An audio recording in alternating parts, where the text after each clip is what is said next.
नमस्कार दोस्तों, स्वागत आप सभी का। दोस्तों CDS 2017 का इंग्लिश का पेपर सेकंड हम लोग डिस्कस करने जा रहे हैं और क्वेश्चंस आपके सामने हैं दोस्तों।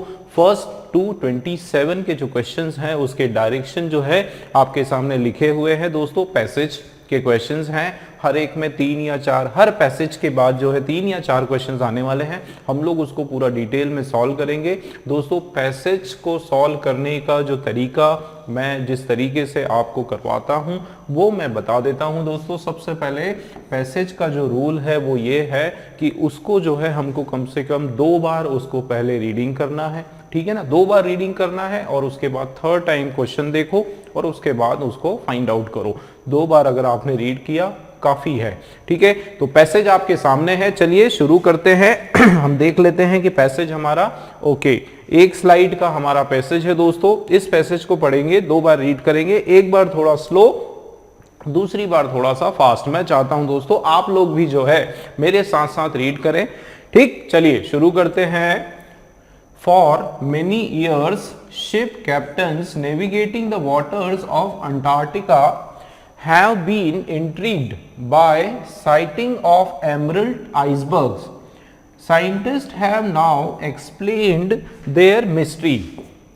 Their icebergs are turned upside down. Icebergs are blocks of ice that have broken off huge slabs of frozen snow called ice shelves. Their green appearance results from seawater that has frozen at the bottom over hundreds of years. The frozen seawater has dissolved organic matter which gives it a yellow tone, and the fresh water ice shelf above has a blue tinge. When the iceberg turned upside down, it appears green through the visual mix of yellow with the blue from below. ठीक है, एक बार और इसको read करेंगे। For many years, ship captains navigating the waters of Antarctica have been intrigued by sighting of emerald icebergs. Scientists have now explained their mystery. Their icebergs are turned upside down. Icebergs are blocks of ice that have broken off huge slabs of frozen snow called ice shelves. Their green appearance results from seawater that has frozen at the bottom over hundreds of years. The frozen seawater has dissolved organic matter which gives it yellow tone, and the freshwater ice shelf above has a blue tinge. When the iceberg turns upside down, it appears green through the visual mix of yellow with the blue from below. ठीक है दोस्तों, 2 बार हमने इसको read किया और एक idea हमको लगा कि यहाँ पर जो है किसकी बात हो रही है दोस्तों, अंटार्कटिका। देखो वाटर्स ऑफ अंटार्कटिका मतलब, और दूसरा क्या, कैप्टन, नेविगेटिंग। ये कुछ वर्ड्स जो है इससे हमको एक आइडिया लगा कि ये जो एक्सप्लोरेशन की जो एक शिप जो है वो एक्सप्लोर करने गई है। कहां पर गई है, अंटार्कटिका में एक्सप्लोरेशन के लिए गई और उन्होंने वहां पर क्या देखा दोस्तों, एमरल्ड आइसबर्ग देखा। ठीक है, एमरल्ड दोस्तों आप लोगों ने सुना होगा, प्रीशियस स्टोन्स जो होते हैं, उसी तरीके से एमरल्ड भी होता है जो कि ग्रीन कलर का, उसमें ग्रीनिश कलर आता है। ठीक है, ग्रीन कलर का जो प्रीशियस स्टोन होता है जो अंगूठी वगैरह में लगाया जाता है वो एमरल्ड होता है। तो वहां पर जो है इन लोगों ने, ये जो नेविगेटिंग की जो टीम है जो गए थे वहां पर, इन लोगों ने या जो इस शिप के जो कैप्टन्स है इन्होंने यहां पर देखा था क्या, एमरल्ड का आइसबर्ग। ठीक है, उसके बारे में ये पूरा का पूरा पैसेज है। ठीक है, तो उसका और पूरा डिटेलिंग बताया है कि ये कलर ग्रीन वाला कलर क्यों है, किस तरह का उसका शेप है, वो सारी इंफॉर्मेशन इसके अंदर दी गई है। ठीक है ना, अब हम लोग जो है पूरा डिटेल में अभी इसको समझने वाले हैं। बट क्या हुआ दोस्तों कि हमने इसको रीड किया, और रीड करना इसलिए ज़रूरी है कि हमारा जो है माइंडसेट वो पूरा एक तरह से तैयार हो जाता है, हमको आइडिया लग जाता है कि एग्जैक्टली ये किसके बारे में है। ठीक है ना, अब हम लोग थोड़ा इसको समझते हैं। चलिए, तो क्या हो रहा है, फॉर मेनी ईयर्स, कई वर्षों से, ship captains navigating the waters. दोस्तों यहां पर किसी एक कैप्टन की बात नहीं हो रही है, ठीक है, एक से ज्यादा कैप्टन या जो भी शिप अंटार्कटिका में जाती है उसके जो कैप्टन या फिर उसके जो क्रू मेंबर्स हैं जो कि वहां नेविगेट कर रहे हैं, कहां पर, वाटर्स ऑफ अंटार्कटिका। अब यहां पर वाटर्स ऑफ अंटार्कटिका का मतलब है अंटार्कटिका का जो पानी या अंटार्कटिका के आसपास जो समुद्र है उसकी यहां पर बात हो रही है कि उसके आसपास का जो पानी का जो एरिया है वहां पर जो भी शिप के कैप्टन्स नेविगेट करते हैं, जो जाते हैं, ध्यान देना, have been intrigued by sighting of emerald iceberg. Intrigue का मतलब होता है बिल्कुल चौंक जाते हैं, एकदम आश्चर्यचकित हो जाते हैं, एक आप बोल सकते हो सरप्राइज्ड, लेकिन नेगेटिव सेंस में नहीं, पॉजिटिव सेंस में सरप्राइज, एकदम एक एक्साइटमेंट होता है, एक खुशी होती है, ठीक है, एक तरह से एक सरप्राइज जरूर लगता है लेकिन एक मन में खुशी होती है, एक वाव की फीलिंग आती है, ठीक है ना। यहाँ पर तो वो यही बताए जा रहे हैं कि वो क्या हो जाते हैं, वो इंट्रिग्ड हो जाते हैं, एकदम अचंभित हो जाते हैं, आप बोल सकते हो मंत्र मुक्त हो जाते हैं बाय साइटिंग मतलब देखना, किस चीज को देखना, एमरल्ड आइसबर्ग, एमरल्ड का जो आइसबर्ग है उसको देखकर वो क्या हो जाते हैं, एकदम एक्साइटेड हो जाते हैं, एकदम खुश हो जाते हैं। आगे, scientist have now explained their mystery, scientist ने अब जो है इसकी मिस्ट्री समझा दी। अब मिस्ट्री क्या, मिस्ट्री का मतलब है ये जो मिस्ट्री कि भाई ये आइसबर्ग नॉर्मली क्या होना चाहिए, या तो ट्रांसपेरेंट होना चाहिए, व्हाइटिश होना चाहिए, ब्लूइश, स्काई ब्लूइश होना चाहिए, लेकिन ग्रीन कलर क्यों है, ठीक है। एमरल्ड आइसबर्ग का क्या इसके पीछे की क्या मिस्ट्री है, इसके पीछे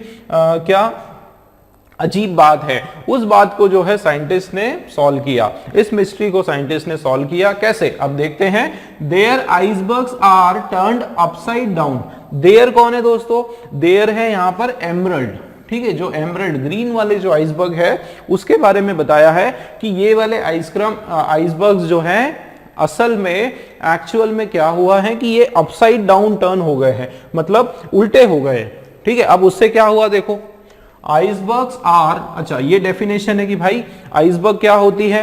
अब देखो आप, icebergs are blocks of ice, छोटे छोटे ब्लॉक्स होते हैं आइस के, that have broken off huge slabs of frozen snow called ice shelves. ध्यान देना दोस्तों, आइसबर्ग जो है छोटे छोटे टुकड़े होते हैं, ठीक है, छोटे ब्लॉक्स होते हैं, किसके, छोटे ब्लॉक्स होते हैं जो कि टूटकर एक जो बड़ा सा एक स्लैब होता है, स्लैब मतलब एक बड़ा टुकड़ा, आप उसको बोलो, एक बड़ा सा स्लैब होता है किसका, फ्रोजन स्नो का, जिसको कहा जाता है आइस शेल्व्स, ठीक है। तो सीधी सी बात है कि आइस शेल्फ जो है दोस्तों वो एक बड़ा हिस्सा होता है बर्फ का, ठीक है, वो चट्टान, एक बर्फ की चट्टान होती है बड़ी सी, और बहुत बड़ी चट्टान होती है, उसमें से जो टुकड़े टूट जाते हैं और वो फ्लोट कर करके सी में जो है बीच में आ जाते हैं, उसको कहा जाता है आइसबर्ग। तो जाहिर सी बात है, कौन सा छोटा पार्ट है, कौन सा बड़ा पार्ट है, आइस शेल्फ जो है वो बिगर पार्ट है और आइसबर्ग जो है वो स्मॉल पार्ट है, ठीक है। क्लियर हुआ इतना, आगे बढ़ते हैं। अब आप देखो, देयर ग्रीन अपीयरेंस, तो ये तो उन्होंने बता दिया कि ये जो आइसबर्ग है ये बड़े से आइस शेल्व्स का एक छोटा सा, छोटा तो नहीं मतलब काफी छोटा तो नहीं, बट उसका एक पार्ट है, आप ऐसा समझ सकते हो कि आइस शेल्व्स का एक पार्ट होता है आइसबर्ग, ठीक। आगे चलते हैं, इनका जो ग्रीन अपीयरेंस है वो क्यों है, results from sea water that has frozen at the bottom over hundreds of years. क्या होता है दोस्तों कि जो निचला भाग, ठीक है, इन आइसबर्ग का जो निचला वाला भाग है, ठीक है, उसमें जो सी वाटर है वो जम जाता है और वो कई सौ सालों से वो जमता रहता है, और उसके साथ वो जो सी वाटर है उसके साथ साथ बहुत सारे ऑर्गेनिक मैटर भी जो है उसमें मिक्सअप हो जाते हैं, और वो ऑर्गेनिक मैटर मिक्स हो जाते हैं, उसके कारण उस आइसबर्ग का जो कलर है, मतलब अगर मैं यहां पर, अगर हम इसको बनाएं, ठीक है, तो मान लेते हैं कि ये हमारा आइसबर्ग है और यहां पे जो पानी जम जाता है उसके साथ कुछ ऑर्गेनिक मैटर जो है वो भी जमना शुरू हो जाता है, और उसके कारण इसका कलर जो है वो कैसा हो जाता है, इसका कलर जो है येलो हो जाता है, ठीक है। अब आगे बढ़ते हैं, which gives it yellow tone, tone मतलब हल्का सा येलो सा उसका कलर हो जाता है, एंड फ्रेश वाटर, और ऊपर की साइड जो है कौन सा होता है, फ्रेश वाटर होता है। Ice shelf above has a blue tinge, मतलब यहां पर येलो टिंच है अंदर अंदर, और यहां पर जो है ब्लू कलर का जो है एक टिंच आता है। ठीक है दोस्तों, क्लियर हुआ? आगे बढ़ते हैं। When the iceberg turns upside down, ये डन नहीं है, डाउन है, ठीक है, तो upside down, it appears green through the visual mix of yellow with the blue from below। अब यहां पर देखो कि जैसे ही ये अपसाइड डाउन होता है, ठीक है, जैसे ही ये अपसाइड डाउन उल्टा हो जाता है, उस कंडीशन में क्या होगा कि यहां पर येलो, ठीक, यहां पर येलो और यहां पर ब्लू, और येलो और ब्लू का जब कॉम्बिनेशन होता है, ठीक है, yellow plus blue, yellow plus blue, जब ये दोनों कलर को जब आप देखते हो दूर से, तो वो कैसा आपको अपीयर होता है, ग्रीन। ठीक है दोस्तों, क्लियर हुआ? तो यहां पर वही समझाया गया है कि क्या हो रहा है कि एक्चुअल में ये जो एमरल्ड आइसबर्ग है ये अपसाइड डाउन हो चुके हैं। अब साइंटिस्ट लोगों ने इस चीज की, इसकी जो मिस्ट्री है उसको समझाया कि ये ऐसा क्यों, इसका ग्रीन कलर क्यों हुआ। तो उन्होंने बताया कि शुरुआत में जब ये सीधा था, उस कंडीशन में क्योंकि निचला जो पानी है, सी का जो वाटर है, वो कई सालों तक उसमें जमता गया, और उसके साथ साथ जो समुद्र का जो ऑर्गेनिक मैटर है, दूसरे जो सब्सटेंसेस हैं, वो भी उसके साथ जमे, और उसके कारण नीचे का जो पार्ट है उसमें एक ब्लू कलर का, येलो अपीयरेंस आया, और ऊपर जो है पानी के ऊपर का जो पार्ट है आइसबर्ग का, वो ब्लूइश अपीयरेंस उसमें आया। अब जैसे ही वो अपसाइड डाउन हुआ, तो येलो और ब्लू दोनों का जब मिक्सअप हुआ, उसको जब आप उस कलर को, दोनों के कॉम्बिनेशन का कलर आप देखोगे, तो आपको अपीयरेंस लगता है कि ग्रीन कलर है। तो एक्चुअल में वो है मिक्सअप किसका, ब्लू और येलो का। क्लियर हुआ? आगे देखते हैं दोस्तों। देखो तो ब्लू, अब ये जैसे ही आइसबर्ग जो है क्या होता है, अपसाइड डाउन होता है, तो ये कैसा अपीयर होता है, ग्रीन कलर का होता है। कैसे? Through the visual mix of yellow with the blue from below, कि जैसे ही आप जैसे नीचे से देखते हो, है ना, जैसे ही उसको नीचे से देखते हो तो आपको ऐसा लगता है कि ये ग्रीन है, बट एक्चुअल में ये एक विजुअल मिक्स है। विजुअल मिक्स का मतलब होता है एक तरह से छलावा है, रियल में ऐसा नहीं है, बट जब देखते हो तो आपको ये ग्रीनिश दिखता है, और इसी कारण जो है हम लोग इसको ग्रीन आइसबर्ग या फिर एमरल्ड का कलर दिखता है, एमरल्ड आइसबर्ग इसको कहा जाता है। ठीक है दोस्तों, तो ये जो पर्टिकुलर पैसेज है आपका पूरा एमरल्ड आइसबर्ग के ऊपर है, किस तरह से उसकी बनावट होती है, किस तरह से उसकी प्लेसमेंट है, क्यों उसका कलर ग्रीन है, वो पूरा इसमें बताया गया है। ठीक है, मतलब पूरा जो फोकस है इस पूरे पैसेज का वो एमरल्ड आइसबर्ग के ऊपर है। ठीक है, क्लियर है? आगे बढ़ते हैं, क्वेश्चंस देखें दोस्तों। आप चलिए क्वेश्चंस शुरू करते हैं, क्योंकि इजी है ये आपका। एक्सप्लेनेशन के बाद मुझे उम्मीद है कि इजी है आपके लिए। ठीक है, क्वेश्चन देखते हैं। What is the meaning of intrigue? देखो इंट्रीग का जैसे मैंने आपको समझाया था, एकदम चौंक जाना, सरप्राइज्ड हो जाना, ठीक है, खुश हो जाना, एक तरह से एक्साइटेड हो जाना, है ना, ये सेंस में आ रहा है। तो सरप्राइज देखो कितने क्लोज है, सरप्राइज, मफल्ड और रिपल्स। देखो सरप्राइज जो है चौंक जाना, ये भी हो सकता है। दूसरा देखो मफल्ड, मफल्ड का मतलब होता है कंफ्यूज्ड, ठीक है, कंफ्यूज होना, उलझ जाना। और रिपल्स का मतलब होता है हेट करना, ठीक है, हेट करना या फिर डिसलाइक करना, उसको पसंद नहीं करना, उसको रिजेक्ट करना, इस सेंस में यहां पर आ रहा है। ठीक है ना, क्या करना, रिजेक्ट करना। बट अब यहां पर आप देखो क्या है, फैसिनेटेड। फैसिनेटेड का मतलब होता है एक्साइटेड, एक्साइटेड या फिर डिलाइटेड। तो देखो सरप्राइज जो है वो दोस्तों आपका पॉजिटिव सेंस में भी हो सकता है और नेगेटिव सेंस में भी हो सकता है, बट फैसिनेटेड, एक्साइटेड, डिलाइटेड ये हमेशा जो है पॉजिटिव सेंस में होता है। और जैसे कि मैंने बताया, क्योंकि एमरल्ड कलर आप जैसे ही आइसबर्ग को देखोगे वैसे ही आपको खुशी होगी, है ना, कोई बहुत अजीब और बहुत अच्छे सेंस की चीज है, वो देखने से आंखों को पसंद आने वाला वो सीन है। तो जाहिर सी बात है पॉजिटिव सेंस की यहाँ पर बात हो रही है, तो जो मोस्ट अप्रोप्रिएट है वो हमारा बी वाला हो जाएगा। ठीक है, क्लियर है? नेक्स्ट क्वेश्चन देखो।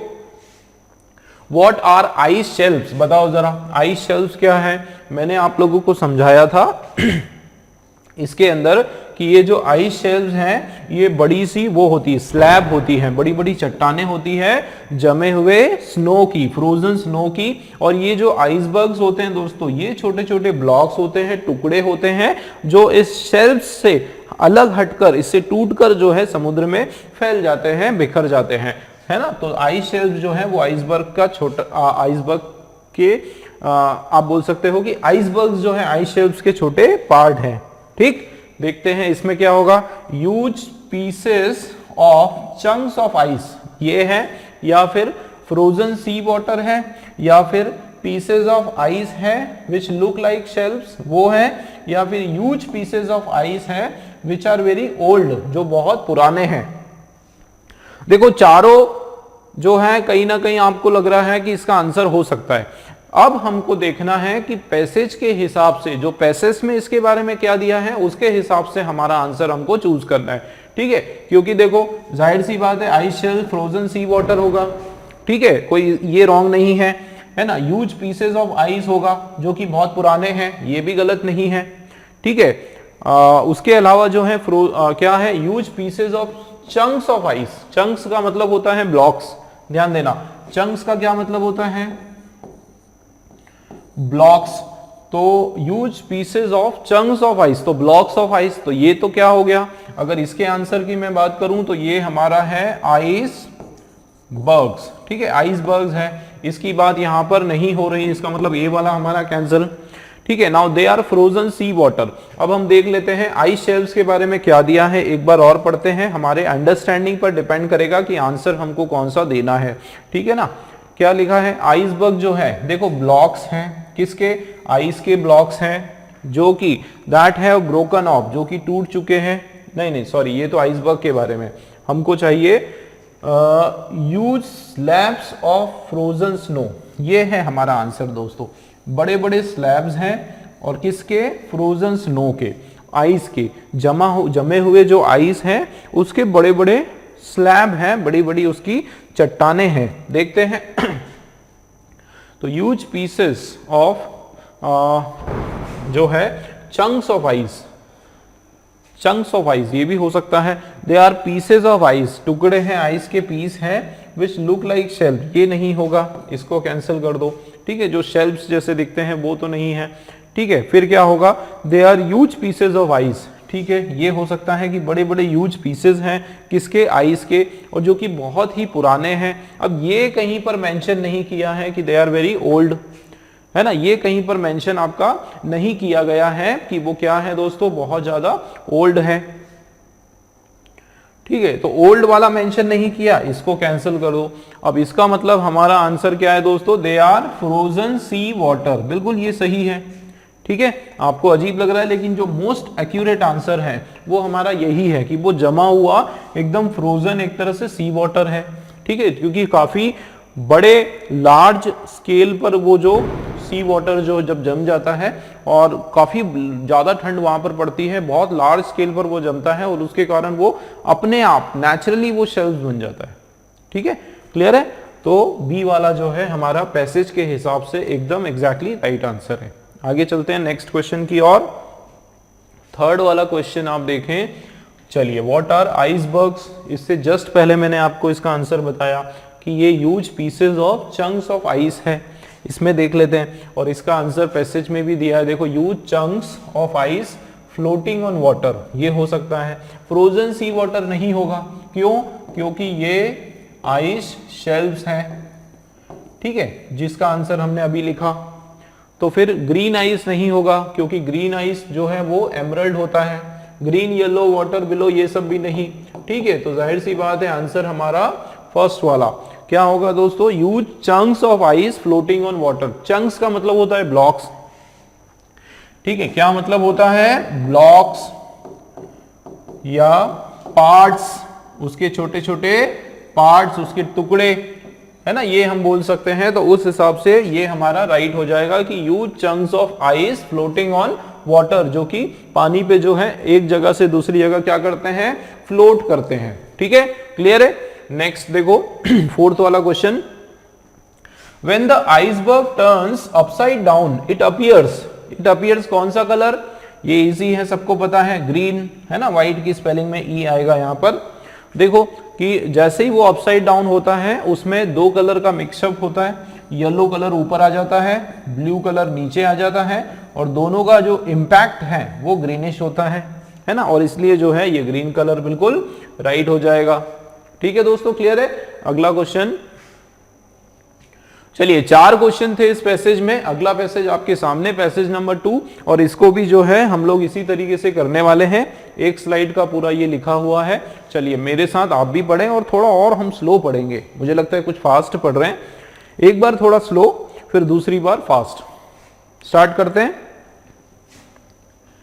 इन its simple form, science has helped man to protect himself from nature and to overcome natural obstacles to movement. But with the advance of science, a situation has arisen in which nature need to be protected from man. He has used nature's own gifts not only to metal but even the human brain to attack nature. Forests are being destroyed not only to satisfy the need but to provide luxuries. The evil effects of deforestation are already making themselves clearly felt by climatic changes and soil erosion. Man has at least begun to learn that he has to protect if he wants nature to protect him. ठीक है, एक बार और इसको हम पढ़ेंगे।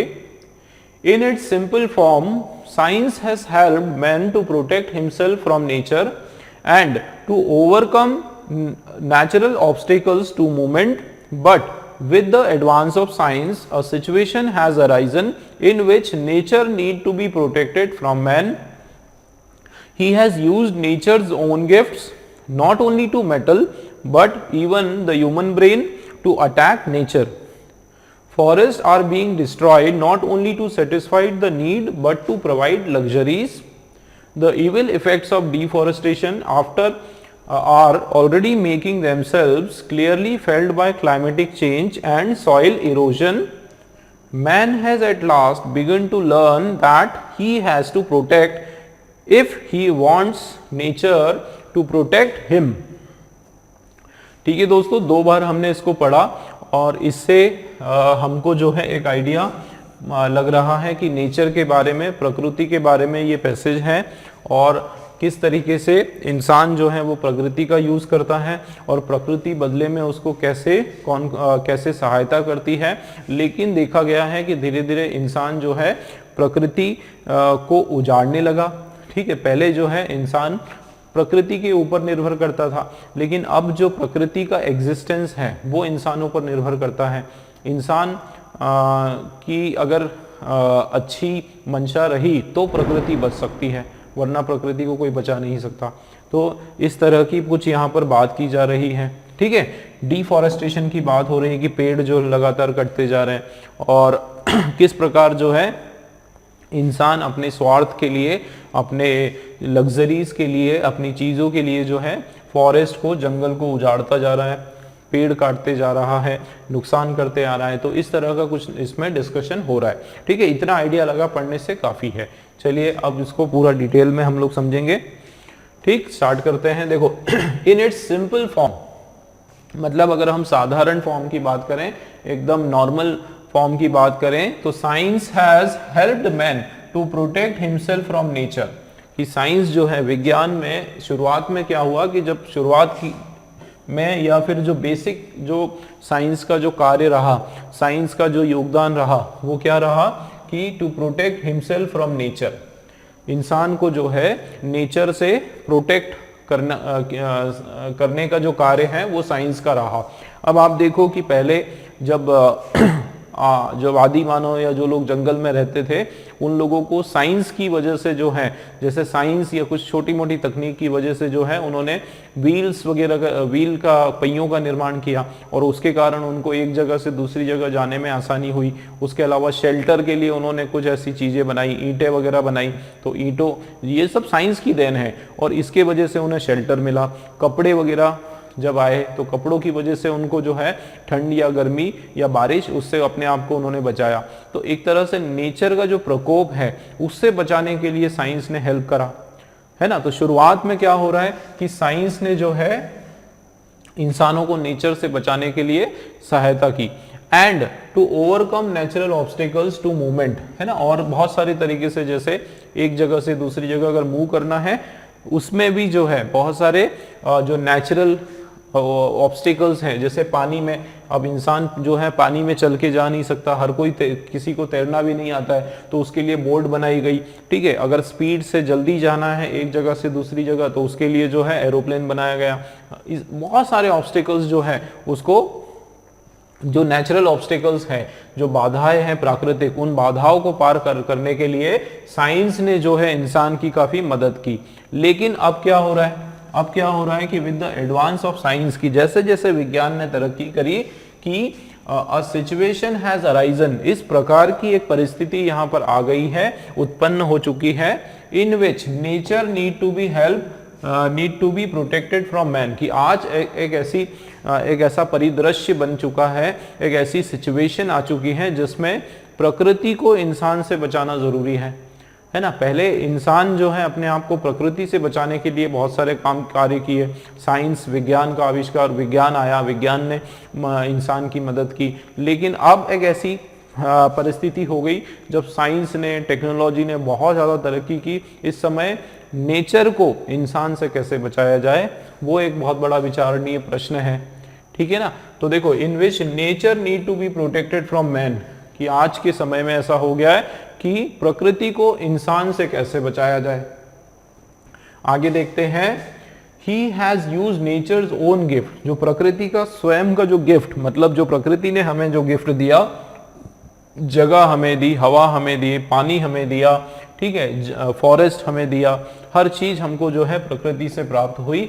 Not only of metal but even the human brain. इसका क्या मतलब है, ही हैज यूज्ड, इंसान ने यूज किया क्या, नेचर का ओन गिफ्ट। ध्यान दो कि नेचर के जितने भी गिफ्ट थे, जितने भी उपहार थे, वो सब इंसानों ने इस्तेमाल किया। ना केवल इंसान ने मेटल्स यूज करे, जो धातु जो धरती से आए उसको उत्खनन करके जो है कोयला, धातु जितने भी हैं वो सारे जमीन को जो है चीर के, फाड़ के जो है इंसानों ने निकाला, ठीक। उसके अलावा भी, but even the human brain, human brain जो है उसको भी एक्सप्लॉइट किया टू अटैक नेचर। इसका क्या मतलब है दोस्तों कि अच्छा, यहां पर ये मतलब निकल के आ रहा है कि हर तरीके से इंसान ने नेचर को एक्सप्लॉइट किया, ना केवल मेटल से, मेटल निकालकर, बल्कि ह्यूमन ब्रेन, मतलब अपने दिमाग से भी उसने नेचर को काफी ज्यादा नुकसान किया, कि अपनी महत्वाकांक्षाओं के कारण भी जो है उसने नेचर को काफी सारा नुकसान पहुंचाया, है ना, टू अटैक नेचर। आगे देखते हैं, forests are being destroyed not only to satisfy. देखो यहां पर इसका आंसर दिया जा रहा है कि देखो जंगल को जो है डिस्ट्रॉय किया गया। अब जंगल को ना केवल किस लिए डिस्ट्रॉय किया गया, not only to satisfy the need but to provide luxury. भाई चलो, आपको अगर ज़रूरत है, मान लो चूल्हा जलाना है गांव में, अगर मान लो लकड़ी खाना बनाने के लिए, तो वो सूखी लकड़ी आप उसको इकट्ठा करके जला रहे हो, तो ये हम मान सकते हैं कि ये आपका एक क्या है, नीड है। लेकिन आप नीड में नहीं, केवल उसको अपनी लग्जरी के लिए भी यूज करते हो। जैसे बहुत सारे लोग जो है जो शेर, चीता, इन लोगों का शिकार पुराने टाइम पे जो राजा लोग करते थे, और वो केवल इसलिए शिकार करते थे कि उसकी जो कालीन बनाएंगे, उसका शो पीस बनाकर उसको जो है दीवारों पर टांगेंगे, तो वो सारे लग्जरीज हो गया, और उसके चक्कर में एक जानवर की वो जान लेते हैं, है ना। तो इस तरह की चीजें भी जो है इंसान करने लगा, ठीक। The evil effects of deforestation are already making. अब देखो यहां तक तो बात की गई कि किस तरह से जो है इंसान नेचर को हार्म पहुंचा रहा है, कैसे फॉरेस्ट को जो है ना केवल जरूरत बल्कि लग्जरीज जो है ऐशो आराम के कारण भी फॉरेस्ट को नुकसान पहुंचा रहा है। मतलब ऐसी चीजों के कारण नुकसान पहुंचा रहा है जिसके बिना उसको कोई फर्क नहीं पड़ने वाला है, लेकिन फिर भी शौक के लिए वो जंगल को नुकसान पहुंचाता है। आगे द इविल इफेक्ट का मतलब इसके जो नेगेटिव इफेक्ट, इसके दुष्परिणाम जो है किसके, डिफॉरेस्टेशन के, जो जंगल की जो कटाई होती है, इसके दुष्परिणाम are already making themselves clearly felt, कि वो ऑलरेडी देखे गए हैं, ऑलरेडी उसका जो असर है, डिफॉरेस्टेशन का जो है प्रभाव, वो ऑलरेडी हम लोग देख सकते हैं दोस्तों। कैसे देख सकते हैं? बाय क्लाइमेटिक चेंजेस, ये वातावरण में जलवायु परिवर्तन जो हो रहा है वो एक दुष्प्रभाव है किसका, जंगल की कटाई का। और उसके अलावा एक और क्या है, सॉइल इरोजन, जो उपजाऊ जो मिट्टी है, ऊपरी जो लेयर है मिट्टी की, वो धीरे धीरे उजड़ती जा रही है, वो धीरे धीरे हटती जा रही है, और उसके कारण जो है धरती वो खेती के लिए बराबर नहीं है, खेती के लिए उपयुक्त नहीं है, ठीक है, क्योंकि सॉइल इरोजन हो रहा है। ऊपर की जो मिट्टी होती है वो सबसे ज्यादा उपयुक्त होती है। अब पेड़ क्या करता है, उस मिट्टी को पकड़ कर रखता है। आपने पेड़ काटा तो क्या होगा भाई, अगर आपने यहाँ पर ये पेड़ जो है, अब दोस्तों इसके कारण ये जो ऊपर की जो मिट्टी है ये बिल्कुल यहीं पर रहती है, लेकिन अगर आपने पेड़ ही कट कर दिए, ठीक है, पेड़ आपने कट कर दिया, तो ये जो ऊपर की मिट्टी है ये क्या होगी, हवा या पानी के कारण ये उसके प्रकोप में उसके इफेक्ट में आ जाएगी, और उसके कारण पूरी ऊपर की जो मिट्टी है वो यहाँ से निकल जाएगी, ठीक है ना। अब ऊपरी मिट्टी अगर निकली तो उससे क्या नुकसान होगा कि खेती के लिए वो पर्याप्त, वो बराबर जमीन जो है वो बंजर हो जाएगी, खेती के काम में नहीं आने वाली, तो इसको बोलते हैं सॉइल इरोजन, ठीक है। तो ये सॉइल इरोजन की दिक्कत आएगी। उसके अलावा जो है क्लाइमेट चेंज, जलवायु परिवर्तन है ना, आपका जब बारिश होना है तब गर्मी होगी, जब गर्मी होना है जब ठंड होगी, तो उसके कारण क्या होगा कि कोई फसल ठीक से नहीं आ पाएगी, जो कि हम लोग अभी फेस करते हैं, है ना। किसानों को जिस समय उनकी फसल पक जाती है, जब काटने की बारी आती है और बहुत तेज बारिश आ जाती है, तो कई बार उनकी जो फसल, पकी हुई फसल जो है वो सड़ जाती है।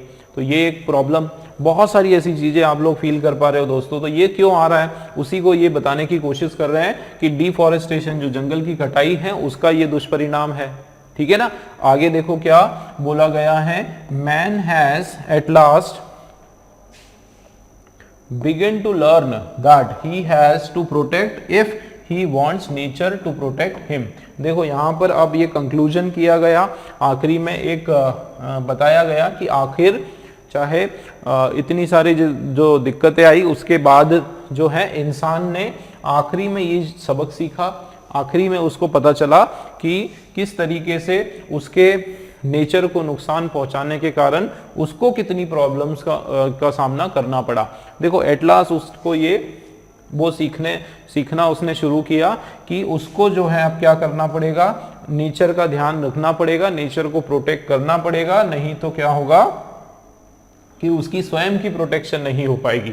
मतलब यदि उसे स्वयं की, इंसान का अगर एग्जिस्टेंस उसको रखना है, अगर वो इंसान हम चाहते हैं कि हम लंबे समय तक जो है धरती पर रहें, तो हमको हमारी प्रकृति का ध्यान रखना पड़ेगा, वरना एक ऐसा मौका भी आ सकता है कि पूरा ऑक्सीजन लेवल यहाँ से, ऑक्सीजन ही गायब हो जाए, ये भी हो सकता है। पानी सूखने लग जाए, पानी गायब हो जाए, या पानी ऐसा हो जाए जो पीने लायक ना हो, या बहुत सारी ऐसी चीजें हो, जो नेचुरल कैलामिटीज होती हैं, डिजास्टर्स होते हैं, वो इतने ज़्यादा बढ़ जाए।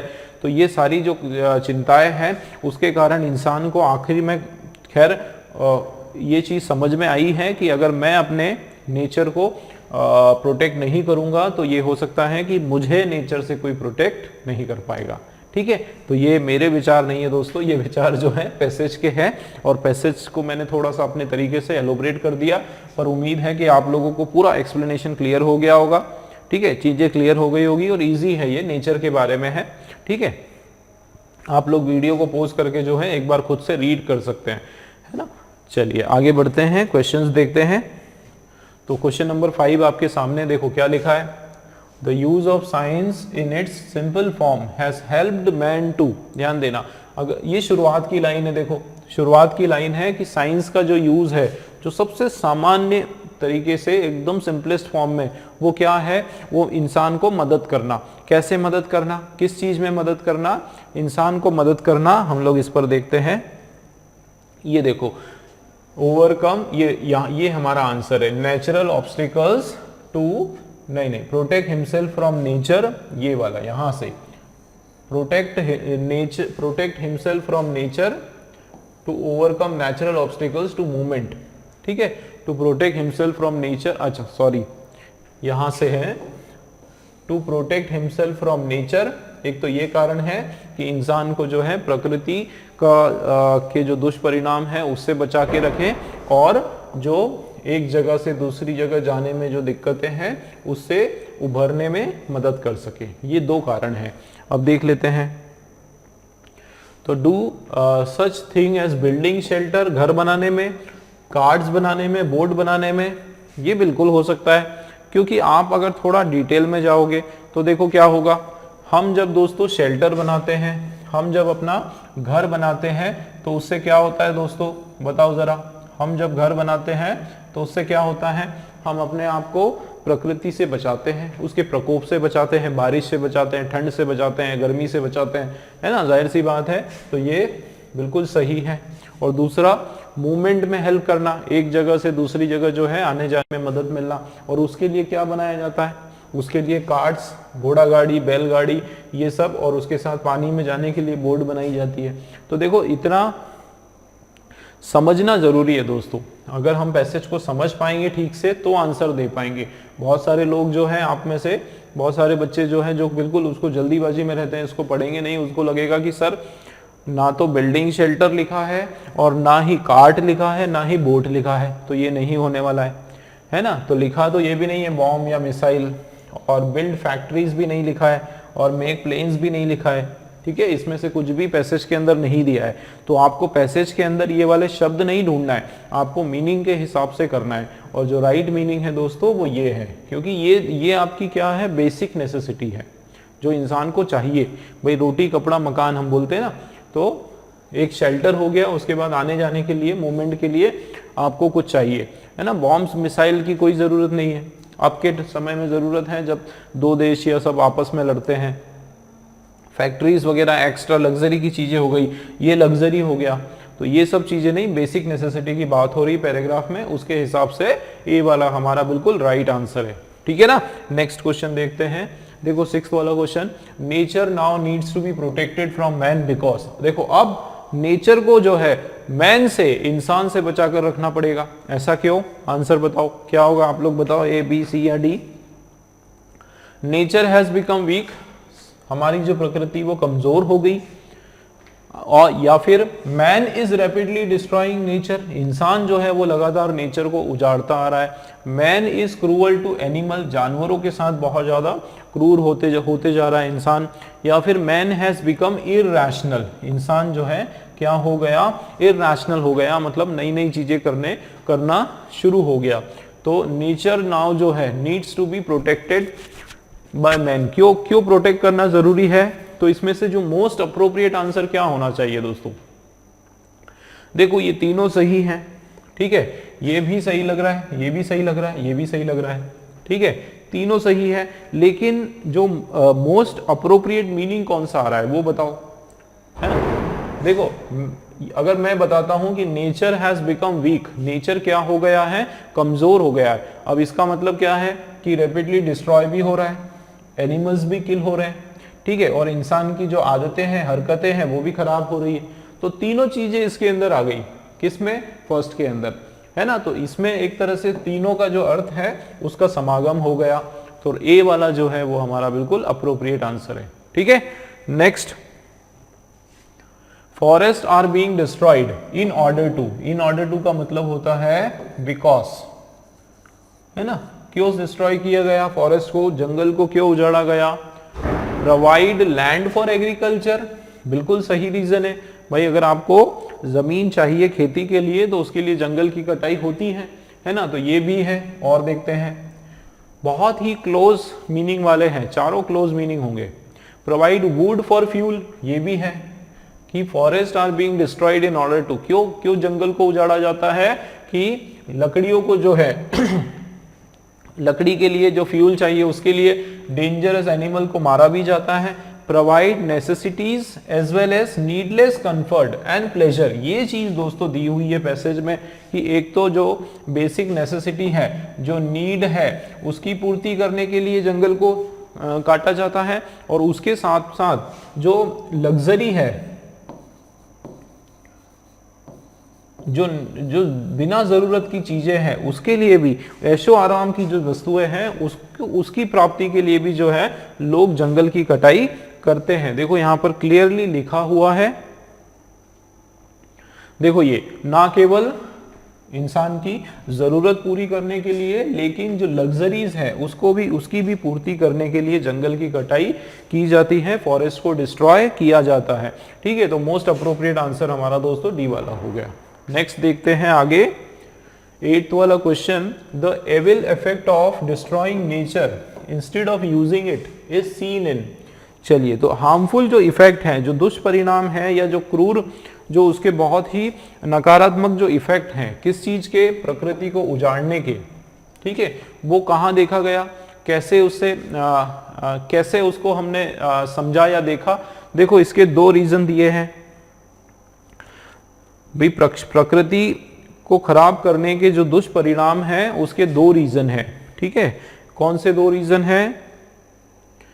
एक देखो ये इफेक्ट ऑफ डिस्ट्रॉइंग फॉरेस्ट, मतलब इफेक्ट ऑफ डिफॉरेस्टेशन, क्या क्या कारण है? एक तो ये कि क्लाइमेट चेंज, ठीक है ना, क्लाइमेट चेंज, और दूसरा सॉइल इरोजन। ठीक है, क्लाइमेट चेंज और सॉइल इरोजन, ये 2 कारण है। देख लेते हैं क्या है। The fall in production, factory में प्रोडक्शन कम होना, fall in standard of living कम होना, बिल्कुल ये कारण है सारे दोस्तों, लेकिन ये मीनिंग पूरा नहीं लेकर आ रहा है। The unfavourable change in climate, की जैसा हम नहीं चाहते उस तरह का क्लाइमेट के अंदर बदलाव आ रहा है, ये भी बिल्कुल ये दिया हुआ है दोस्तों, क्लाइमेट चेंज है ना, जैसा हम लोग नहीं चाह रहे हैं, अनफेवरेबल, ऐसा क्लाइमेट के अंदर बदलाव आ रहा है, तो ये मोस्ट अप्रोप्रिएट हो गया। ठीक, फ्रीक्वेंट अकरेंस ऑफ एपिडेमिक, कोई महामारी, जो बीमारियां हैं, एपिडेमिक है, वो कई बार आती है ना। ये चारों पॉइंट सही हो सकते हैं, लेकिन पैसेज के हिसाब से हमारे पास इसका आंसर दिया है, मोस्ट अप्रोप्रिएट जो है सी वाला है। ठीक है ना, नेक्स्ट देखते हैं 9th क्वेश्चन। आप देखें, climate change and soil erosion are result of, ये वही बात हो गई, उसका अपोजिट हो गया भाई, दोनों किसके कारण होता है? ये डायरेक्ट आंसर दिया है आपके पैसेज में, डिफॉरेस्टेशन के कारण, डिस्ट्रॉइंग फॉरेस्ट के कारण, बार बार जंगल को जो काटते हैं, उजाड़ते हैं, उसके कारण। ये आपका डायरेक्ट क्वेश्चन है, इसका आंसर दिया हुआ है। ठीक।